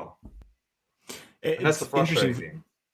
So two things, people shit on Panini, right, about them not being able to produce cards, not realizing that, Topps uses the same printing facilities that Panini does, right? It's outsourced, and now Fanatics owns that printing facility. So if you hated Panini for that stuff they'd get wrong in that process, right? Topps use the same thing. The other thing, Jay, that I think is important is that I think it's less about getting eyes on these hot boxes, right? People need to look at it through a different lens now. Fanatics have Fanatics Live, right? They want to push boxes to be broken on that platform because not only can they sell the box to the breaker and make money off the selling of that box, but they now make a percentage of every single spot sold on Fanatics Live as well. So they're essentially double dipping on the same product they could previously only get one source of income from. That's where the concern comes from, and that's where there's that incentive for fraud to happen, and that's why that unless they've got things done above board right and everything's done the right way, they should be very concerned if a regulator does come in or an auditor comes in, because that's something they're going to tear down pretty quickly, right? Revenue. What regulators going to come in unless there's some? So if they go listed, they'll be required to report under the PCAOB requirements in the US, which is a very stringent reporting requirement, which means they have to have external auditors come in, which means those external auditors will be focusing in on those accounts because revenue is the big risk item, right? Because there's always an incentive for individuals and businesses to commit fraud with revenue-related accounts, and that's where you'd be looking. Me as an auditor, I'd be like, okay, well, you're making a shit ton of money from Fanatics Live. Are you funneling boxes to these people so you can manipulate things and double dip on the one sale? That's the piece there, right? And that's what you said a little bit earlier, Doma, right? You've got that incentive to want to make as much money as possible. So do you really think these businesses are going to turn down being able to double dip on a box and make money twice off of it. And it's not just the business itself, right? You've got managers within that business that have KPIs tied to performance, tied to generating more revenue, right? So it might not even be something pervasive. It could be one person pushing stuff to ensure their KPIs and metrics are higher than what they would have been otherwise, right? They've increased sales and stuff by 10%. You know, that's the risk here. And that's all the stuff you go into. And I'm going on a rant right now, but that's where it goes down, right? It's not as simple as just saying, okay, they want more eyes, or, you know, they're not going to push breaks or hot boxes to breakers. It's like, well, when you look at it through that lens, there is 100% an incentive to do that, right? And it's not as, you know, insane to think as what it probably is. So apologies for that rant. No, I completely agree. Saucy, any thoughts on it?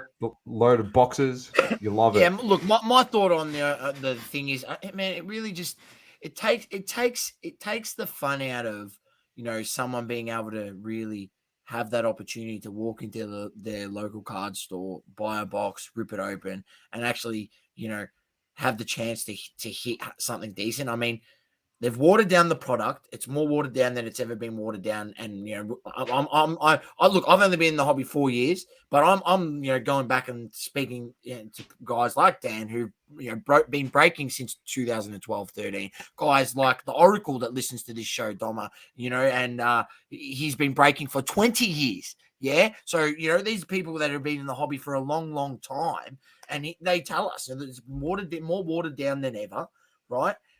There's less hits, and then they're funneling these hits to certain breakers because they want to get more eyeballs. You know, it just takes the whole fun of, you know, the average Joe being able to go down and buy a box. Not that I think I'll ever be able to buy a box of, you know, immaculate or, you know, impeccable basketball ever again, because, you know, I'd rather just, if I'm going to spend that money, I'd just rather buy a card at that price, because you know you're going to guarantee to get the card, unlike when you open the box.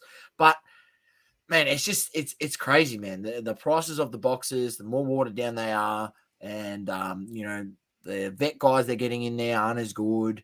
Yeah, and it's just, I just think it's so crazy, the whole situation on the matter. And Dan's on the money. Like, there is incentive when you can double dip, you get more eyes on those breakers, you have more monetary incentive, and we've seen what that has done. You know what that does to businesses and people. Like when the main aim of the game is, you know, money, to just make more money off collectors. It's hard to not see why they wouldn't do that. If you get what I mean. You put it in that vein, it's hard to see why they wouldn't do that. And that's the aim of the game. Yeah, whether you like it or not, as collectors, people who listen to the show, the aim of Fanatics and Panini and all these companies is to make money. Especially Fanatics when they come in, because they are publicly listed and they're going to have shareholders and all that sort of jazz. People are going to get absolutely wiped out if they buy into that IPO. Oh, man. Well, I think Ruben will dip 12, 24 months after doing that IPO. Absolutely. Absolutely. No way. Absolutely. Few in the comments, Magda says Panini are frauds, do not support them, support Aussie businesses like Select. Is that a hint to short it when it gets to that top? Might have to stuck it on the watch list. Yeah, well, dude, it'll be a lot of hype. It'll be overpriced. Remember, this Fanatics mob bought into all this shit, the top of everything. They have to get their money back. And by 100%. listing it, whatever they list at, there's going to be a lot of suckers that come in and buy, and that's going to fucking drop like a hot potato. Global says we're the Malakas that still buy less for more. Magda wants you to run for Prime Minister, Jay. You'd probably be able to get Premier of Victoria pretty easily. That wouldn't be a hard gig to get. So you can start there and work your way to the top. Panini don't care about the collectors. They only care about money. They will print 100K Luka Doncic one-on-ones if they could. Positive says one-on-one or a house. We asked this last time and Jay said house. And he read off his whole entire property portfolio to us, which was nice. Can Aussie breakers break Fanatic boxes or not when they get the license? That's a genuine question. Does anyone know? Yeah, I think Grayson. Sure. I think Grayson's got that. I think the Cherry dude's got it. Grayson definitely probably. What I've heard. Well, he's already got a link up with Fanatics, because we know he does his memorabilia repacks and things that he does of, NFL helmets, jerseys, and balls and things he's done in the past with Fanatics, authenticated memorabilia. So yeah, I wouldn't be surprised if Cherry does have that link up and connection already. And there are other people that I do know have Fanatics accounts and similar situations. So I don't think it will be just Grayson. I think it will be a number of people here in Australia that get accounts with Fanatics. And has anyone ever bought a Fanatics jersey? Anyone in the chat, or you guys ever bought a Fanatics merchandise? Yeah, it's pretty shonky. Yeah, it falls apart. It's rubbish. It's not the best. People talk about them falling apart after like one wash. They put it in and then the number and nameplate falls off, basically. Jalen Hurts with the crooked number and name on the back of the t-shirt. Was they don't care. Well, people buy it. Just imagine the fan gear and stuff over there. Like, people go nuts to buy all that stuff. Like, even here, people go mental for it. If their jerseys fall apart, like, what did people expect when this mob come in and start making these stupid trading cards? Yeah. Adam says, vote one Trump. He'll make the hobby great again. Adam also said, Biden is like Panini in person form. That's actually quite good. Until there's competition in the hobby, nothing will change. The licensing has to move more than one business owning everything. Unfortunately, that is not going to happen. Positive says, I only break at Dan Murphy's now. Bang for buck. What else we got? Adam says, until they swap Carlton draft out for Carlton 0 on you. That's in reply to Positive. Boxes are overpriced. Carlton for the premiership next year. Yeah, Jay would be happy if that is the case. Adam also said Carlton couldn't win an intra-club game if they tried. Your thoughts on that one, Jay? Yeah. Who do you follow, Adam? I'd like to know. He's just won the premiership, mate. So he just won the premiership. Yeah. He just won the premiership. So we probably congratulations. Good on you. Really happy for you. That's amazing. Good on you. Humble pie right there. That's why he's probably said it. We can't really say anything to him at the moment. All right. Last couple things. We don't really need it. We can touch on it, but obviously the Immaculate Baseball, the cards, thrown into the bin. Where they belong. Yeah. They'll probably do them a favour. Obviously, they were meant to be done by, was it June? Was the signing date 30 for June, that? I think, was the deadline date for them.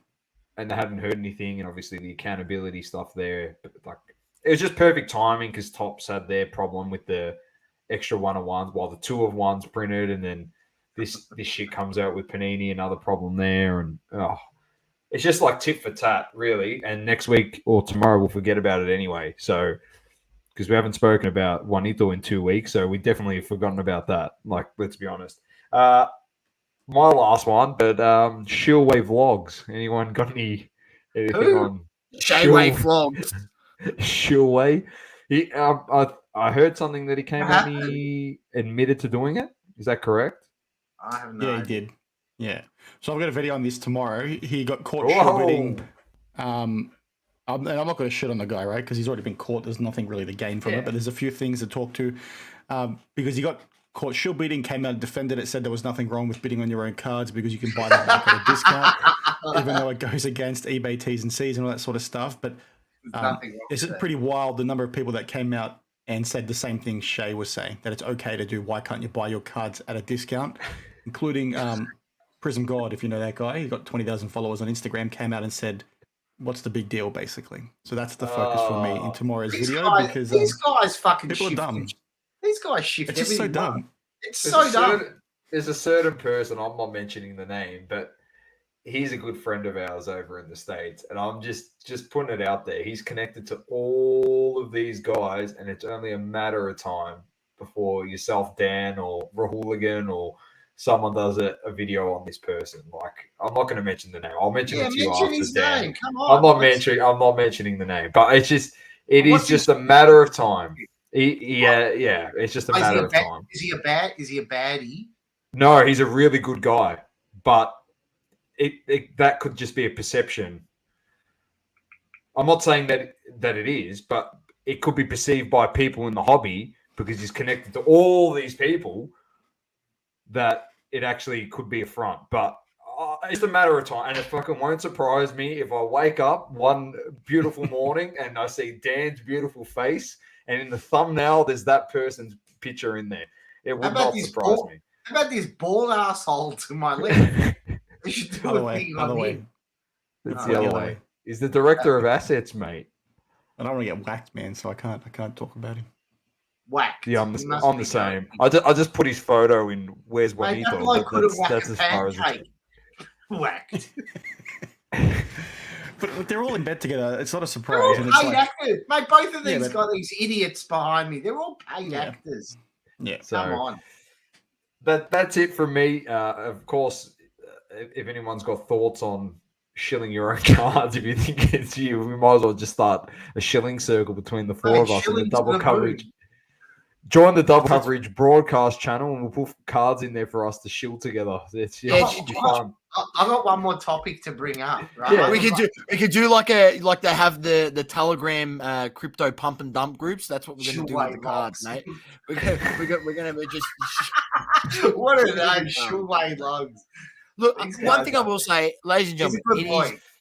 it is not okay to do that. Like it's okay if you own that card and you want to buy that card and it's listed by another seller on eBay and you don't want that card to go for that cheap, so you bid it up and you win it and you buy it. Yes, that's Why would fine. you sell right? it then? Then Why you would have you two bid cards on for your? your card.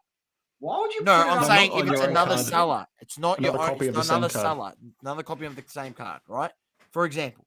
But if it is your exact card and you've put it through a consignor and you own that card at that time, even though it's with the consignor, it's not on your eBay account, you should not go on your own eBay account. You should not go on your mum's eBay account, like other people we know, and bid up that card. That is Who complete. went on their mum's eBay Cool. account? Aaron from Slabstocks. Who? Well, they weren't shoebidding from their mum's account. They were selling picks and then selling those same cards that were saying there we hot go. buyers. So Oh, and they're probably shield bidding the other yeah, cards. exactly. If you're doing that, you've got to do the other things as well, right? Multiverse said, is it Manny, the person I was talking about? You know what? For the sake of this podcast, yes, it was Manny. Inundate him. Inundate Manny. Yes, it is him. Too Thick Pod. I'll give him a shout out too. Get him on next time. Go smash him and Jeremy. Smash Get the him bloody inbox. Get him and Grift Wilson on the next fucking show, the six of us. Oh, I'd feel so awkward having Griff Wilson on. Why? It'd be awesome. Oh, it'd be great for us so we can ask him questions. I just worry that it could get out of hand very quickly. No. So, anyway, Jay, you said you had a topic. You wanted to discuss something. Oh yeah, so look, I haven't really been following a lot of this shit for the last few weeks. I've sort of tapped out, but I did see something online about some modern day fucking Baby Ruth superfractor that some company put a $200,000 bounty on. Is that correct? Is that true? I saw something about it. I just got no And idea. there's two of them out there. But it said on it first. But it said on it first Bowman. Like this motherfucker's been dead for 90 years. Like first Bowman. Fucking Baby Ruth. Who cares? It's his rookie card, Jay. What rookie card? Who gives a fuck about this guy, Baby Ruth? Fucking mate, get it and throw it in the garbage. Baby Ruth. Get out That's of his here. first ever Bowman Chrome card, mate. Don't you know? The guy'd And be it's a rolling one-of-one over in his superfractor. grave. There's if only he one knew. of them made. There's only one of them made, so it's worth $200,000, mate. Oh, Right? far That's out. the bounty amount, isn't Because it? you shouldn't Yeah, take that $200K. $200,000 and you know buy James. 4 properties with it, Jay, and get them on $80,000 recurring income every year. No, you shouldn't do that, mate.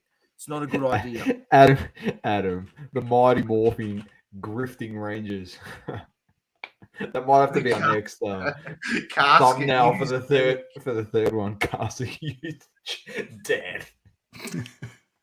Sorry, everyone. Is there any chance? Card experience says, Jay, you clearly don't have a Baby Ruth that you're shilling at the moment. Maybe fucking Babe Ruth shilling his own cards. Any other I topics? saw Anyone one more. I saw another. Go. These grifters put up some fucking mantle, fucking Mickey Grantle or whatever his name is card, yeah? and it said, should this card be worth more because Grantle owned it? Grantle owned it. Mickey Mantle. He's talking about Schmantle.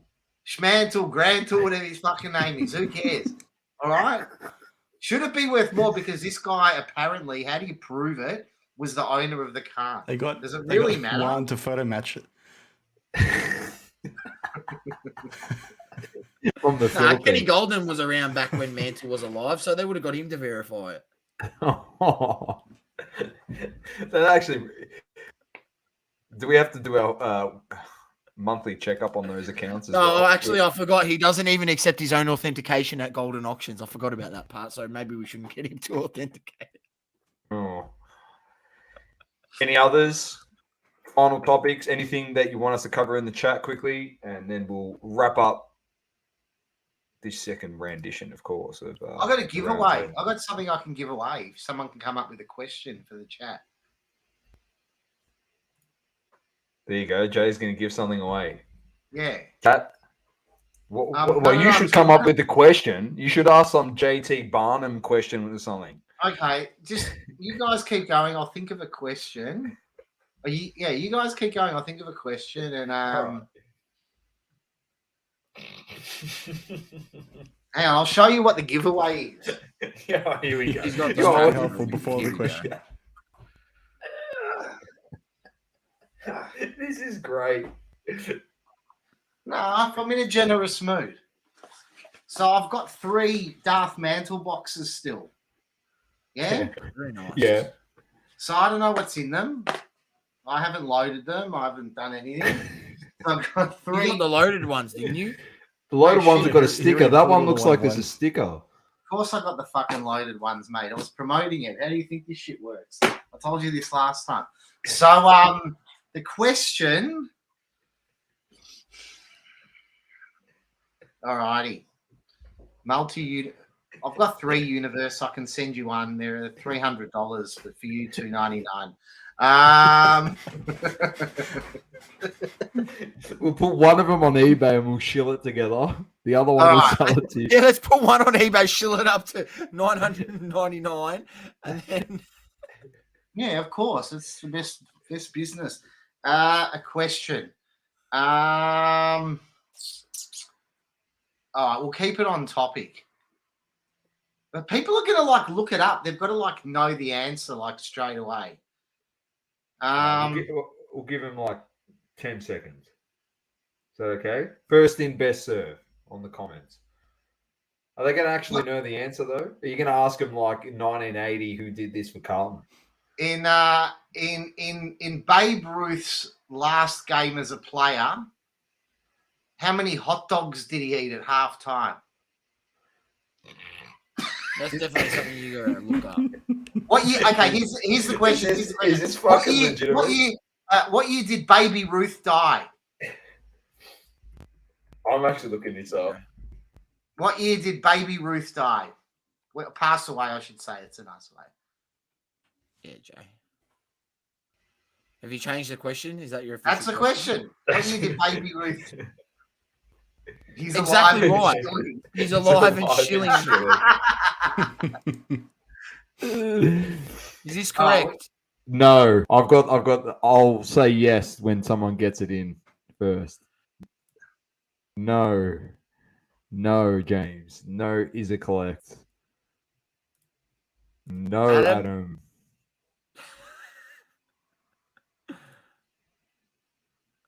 Multiverse. Is he on the money? We ain't dinosaurs, Jay. What year did Baby Ruth pass away? Someone's Googled it by now. Sorry, James did get it first. Apologies. Let me double check. Yeah, James was in first. Bang. 1948. There you go. James wins the card killer. Game 1? Card experience. Baby Ruth is an American candy bar made of peanuts and caramel milk chocolate. Hang on, what I'm going to do here, so we don't rig the boxes, we'll go like this. Hang on. 1, 2. Hang on. 3. We can't see it. You're hiding it. You No, need no, to see I'm it not on. hiding No, we can't Yeah. see it on camera. You got to Can you see shuffle them that? on camera. No. You gotta, James. Can you open it on camera or what? Look, What's the one. deal here? Open it, Look, open it on look, camera. look. 1, Yeah. 1. We just Two. won it for free. You got to 2. get the card anyway. 3. Okay. So if James is happy for me to open it now, he can pick box 1, 2, or 3. I'll open it now for him. If not, I can send it to him and he can have the surprise himself. What would you like to do, James? Let us know. We will. 1. Yeah, open the Open box. it. 1. All right, Saucy, make him big. Make Jay big. Hang on. There he is. Here he is. Okay. The floor is yours, What Jay. one he said. Do you want to give The us a box bit is of a off camera. background on the product? Yeah, tell us a little bit about it. Obviously. Were you actually ripping? It's not a repack, is it? No, it's not a repack. It's a product that was made by my friend, Rodney Christensen. And he did like a mashup between Mickey Mantle and Darth Vader. Schmantle. Mickey Schmantle. And he made Darth Maul. Darth Mantle. And he made 200, I think he produced 200 cards, 111 base cards, 50 silver, 25 red, 10 black, and 4 1-of-1s. So four of ones. There are 4 1-of-1s. Well, there's an art card which you guys have seen, which I got. There's another super one. What a coincidence! What a coincidence! The guy promoting the box. Yeah, you got the one of the 4 1-of-1s. You saw the video. I did it live. There was no cheating. I was very surprised. Send it to me. Go for it, Jay. Go for it. All right. Flip it over. And there's still one. There's still a 1-of-1 that hasn't been found. All right, There you go. It's going to be pulled We're right gonna now. find it now. All right. And we're going to lose our shit on this fucking podcast. All right. So inside we've got a purple package. I wish I had some music in the background. Here, I'll put on some music. Is it with Jeff I Wilson? know exactly what's coming. You better play it. You got to play it, Jay. You finished? Huh? You got Done? company. No. You're not done yet. Jay, get off the stream.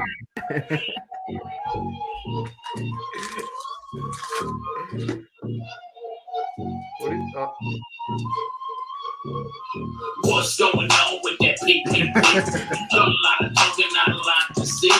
Up in the millions like 2.3. But Jeff got it all, getting off scot-free. Trying to talk tips like we're talking about stocks, but you talk about land printed on called stock. When you open your mouth, I take a really great soul. I'm on the side, you climbing tall, you fall. You go with the high at Right. which is bullshit. Jeff Wilson. There we go. Darth Mantle. There we go, Jay. There What you is it, go, base? Jay. Base? It's a base. It's a That's base all right. card. It's still nice. It's great. They're great looking cards. There we go. That's all yours, James. Make sure you And- DM the Double Coverage Instagram page or our Is James Facebook. in Melbourne? Instagram us and we'll sort it out. We'll sort it out. Sydney. Mr. Man is in Sydney. Are you guys hooked up with the dudes from Vanity Slabs? We Oh, know. we- We know Henry. You know Henry? Yeah, Okay. he's come on the well, show before. Maybe message Henry. I mean, we'll ask James first, but maybe if James is interested, we can send this. I'll send it to Henry, and he can stick it in one of those Vanity Slabs and then forward on to James. I can give him a vanity slab for free. I've got one. Oh, you've got one? Okay, so we'll connect. And that's Is if it James. a normal stock card or is it a thick card? It looks like a normal stock card. Yeah. All right. Just deliver it to the Hobby Hangout When on Sunday. It's when- a Sunday in Sydney. that's your There you one. go. Is, You're on Ladies stage and gentlemen, too. This Sunday, Hobby Hangout as well. So in Sydney, if you can attend. We will Yeah. reserve when we're on stage, Dan. You're going to have to answer him truthfully. What do you mean? What do you think of the hobby? Do you buy product? What do you They think give you of questions breaks? beforehand, right? I've got Tyson Beck there, so I'll let him answer the tough questions. Yeah, I'll just just palm deflect off to all the him. breaking questions to Tyson, Go- and you go to answer all the Ty. card art questions. You Yeah. answer all his. So Apparently, I think the Grayson from Cherry's going to be up there, and apparently there's going to be a few dudes bombarding him about this this Juanito business. are you actually being serious? You know that If you- guy, I'm you know gonna that put it guy out there right 808. now. You know that dude 808 Edge with the Yeah, Facebook yeah. the guy who Yeah, got yeah. like the guy got hammered in the McDonald's parking lot. So if you look on his Facebook page on one of his posts, there's people putting questions, and one guy says, "Oh, I think he's got a bit to answer for the Cherry guy," and there's going to be people questioning him there. Fucking Actually, Dan, it's not about maybe you can ask him questions live on stage when you get up there. No, I'm not that mean. Oh, like seriously, ended on this as a disclaimer. If you're gonna bombard him and you've listened to someone that actually that thinks that he's card porn, Who said that? I'm not A few mentioning people their did. name. People thought I was card porn because You I had are! an Aussie accent. I know, but you are. So I don't know why they're going after The Grayson. funniest You're take there. was someone thought I was card porn because I used the same hashtags as them on Instagram. And all I did was just copy and paste what they did. You know what, Dan? Can I tell you? I had a few guys message. That's why I've like deactivated my Instagram, because I've had a few guys reach out to me with all these questions. Do you know this fucking guy? Is it you? Other friends that have actually like texted me, and asked the same questions, and I'm like, fuck, I don't Where need this. are these people actually for real? Because every Australian knows every Australian, mate. Don't you know that? We don't have Bro, we just- 25 million people in this You're the country, dumb here, Fuck's mate. sakes, So man. I know we just every create, single other we created a fucking book. He's right here, you peanut. 990,999 of them. We created a fucking book. He's right here, you idiots. That Just go book's sick. buy it off of Oh, Amazon, you clowns, and you can go look for him. He's in the Philippines. We've told you. This Is is that the actually snow him. as well, mate? Ladies and gentlemen, you think we always joke about this shit. That is actually him. He's actually in the Philippines. Now go get on your plane, jet set there, leave Grayson alone, and go find him. If you want to be MacGyver for one day in your life, go try and find this guy or read our book.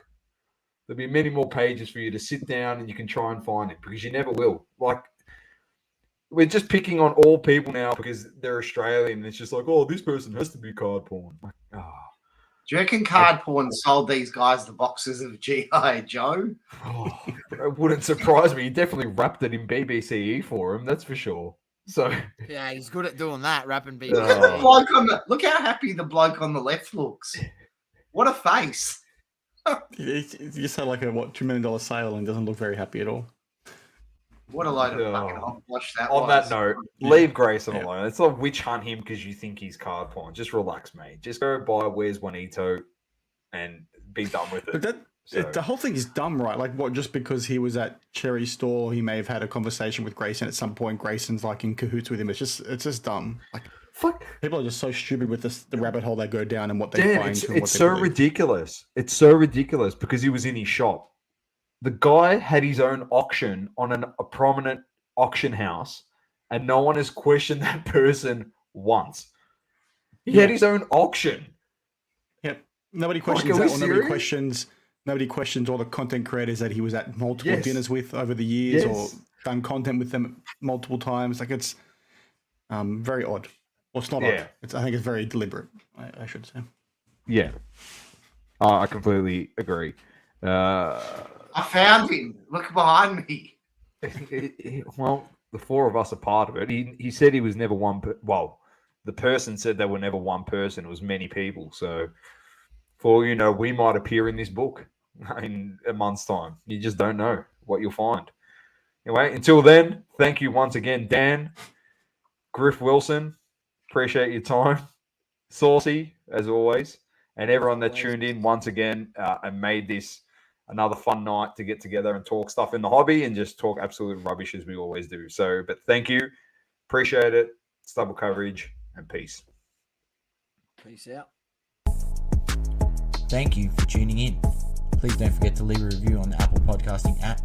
Also, follow us on socials, Instagram, Facebook, Twitter, and TikTok. Talking all sports, double coverage.